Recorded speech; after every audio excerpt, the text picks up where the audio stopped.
आप देख रहे हैं भारत समाचार। नहीं रहेगा भ्रष्टाचार। नमस्कार, मैं शब्बीर हसन और आप देख रहे हैं भारत समाचार। जैसा कि छत्तीसगढ़ विधानसभा चुनाव 2023 की शुरुआत हो चुकी है, सभी राजनीतिक पार्टियों ने अपने अपने प्रत्याशियों को मैदान में उतार दिया है और इस वक्त पूरे चरम पे ये 2023 का विधानसभा चुनाव है।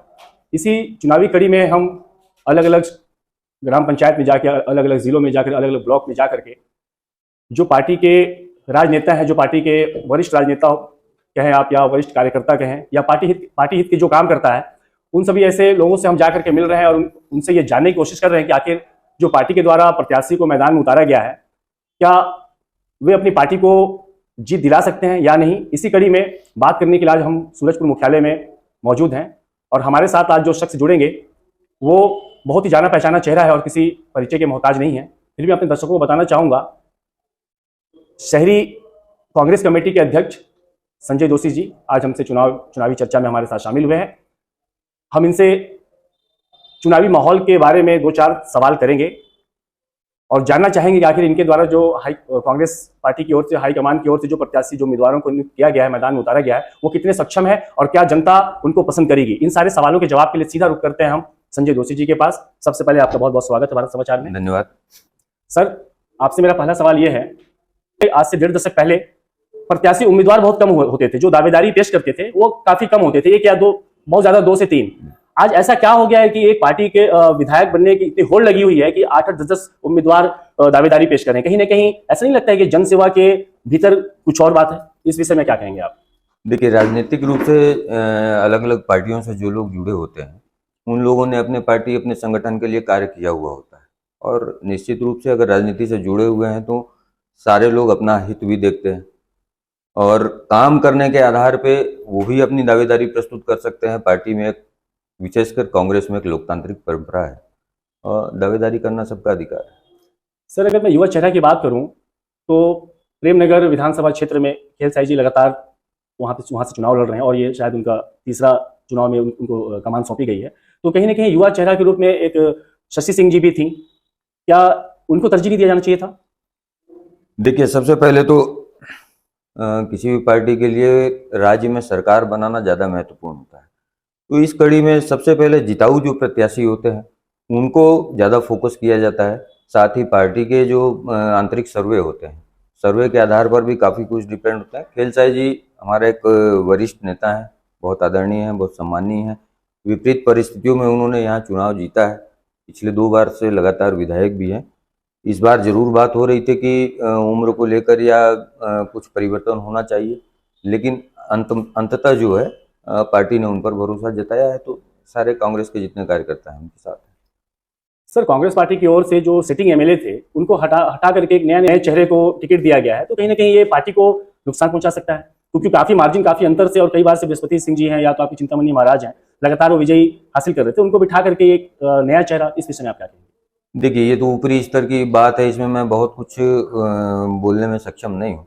लेकिन मान लीजिए बृहस्पति सिंह को छोड़ दिया जाए तो और दूसरी जगहों पे जो सिटिंग एमएलए हैं जिनकी टिकट कटी है, दूसरे नए चेहरे सामने आए हैं, तो मैंने जो आपसे एक बात की कि इस बार राहुल गांधी जी ने एक फार्मूला तय किया था। इस बार किसी भी नेता को कोई तरहीज न देकर सीधे सर्वे पे फोकस किया गया और सर्वे के आधार पर ही लोगों पे, जैसे सिटिंग जो एमएलए थे उनका विरोध सामने आया, दूसरे जो लोग काम कर रहे हैं उनका चेहरा सामने आया, तो इस आधार पर टिकट दी गई। सर, कुछ विरोधी पार्टियों का ये आरोप है कांग्रेस सरकार पे कि उन्होंने अपने घोषणा पत्र में जो वादे किए थे उनमें से उनके 2-4 वादे उन्होंने निभाया है, जैसे शराबबंदी है, इस तरह के और भी कई वादे थे जिनको उन्होंने पूरा नहीं किया। इस विषय में आप क्या कहेंगे? बिल्कुल, विगत जो चुनाव हुए थे उसमें हमारे घोषणा पत्र में एक महत्वपूर्ण जो वादा था वो शराबबंदी का था, लेकिन आप स्वयं आकलन कर सकते हैं, स्वयं जानते हैं कि शराबबंदी अचानक से कर देना इतना आसान नहीं। ये यहाँ आदिवासी परंपरा में भी निहित है, तो इसके लिए एक जनमत तैयार करना पड़ेगा, लोगों के बीच में जागरूकता पैदा करनी पड़ेगी कि इसके क्या नुकसान है। उसके बाद में एक चरणबद्ध तरीके से आप देखिएगा कि जब दूसरे टर्म में कांग्रेस की सरकार आएगी तो निश्चित रूप से इस पर काम होगा। जो घोषणाएं पिछली बार कांग्रेस ने की थी, मुझे लगता है कि लगभग 90% घोषणाओं को उसमें पूरा किया। जैसे सर, पिछले सत्र में बिल्कुल एक तरफा जीत हासिल की थी कांग्रेस, फुल बहुमत से सरकार बनी थी और कहीं ना कहीं ये जो गुटबाजी चल रहा है सर कांग्रेस पार्टी में, अक्सर आप विरोधी पार्टियों के द्वारा भी सुनते आए हैं कि कांग्रेस पार्टी में काफी गुटबाजी हमेशा से होती चली आ रही है।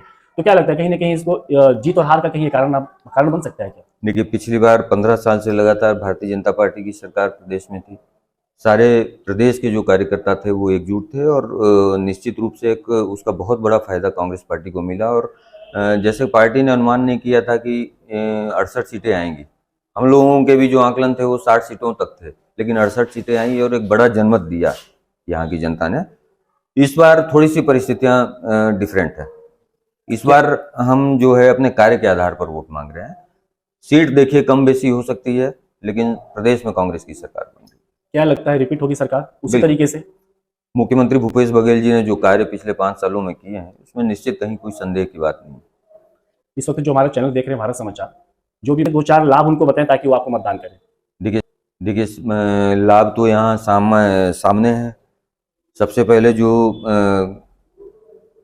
बहुत बड़ा एक मामला ले लीजिए कि जो किसानों का कर्जा माफ हुआ, 1 घंटे के अंदर कांग्रेस ने जो घोषणा किया था 1 घंटे के अंदर उसको पूरा किया। साथ में जो एक बहुत बड़ा जो मामला है किसानों के साथ में, वो धान का बोनस है।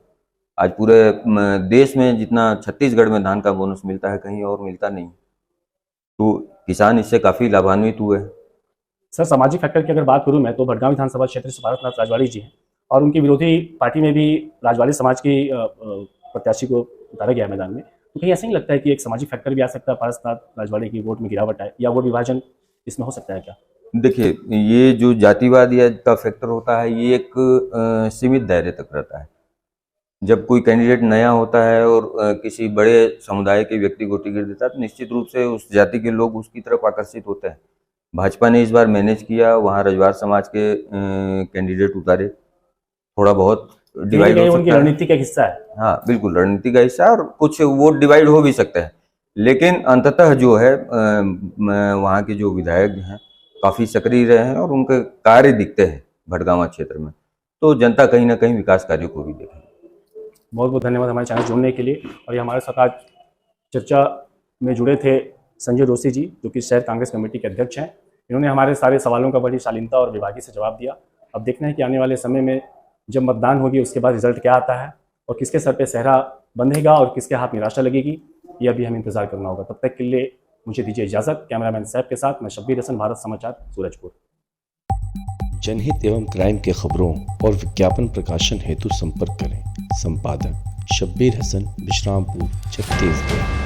मोबाइल 8319769851 99261 99754। Thanks for watching.